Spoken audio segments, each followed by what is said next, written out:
Доброе снежное весеннее утречко. Вы думаете, у нас наступила весна?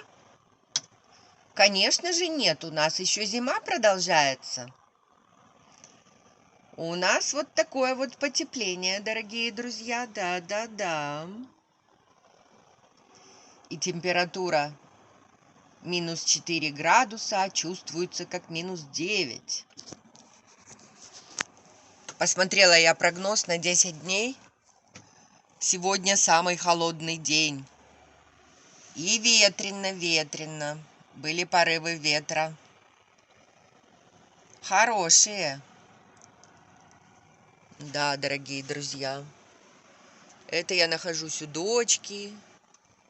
Вот так-то.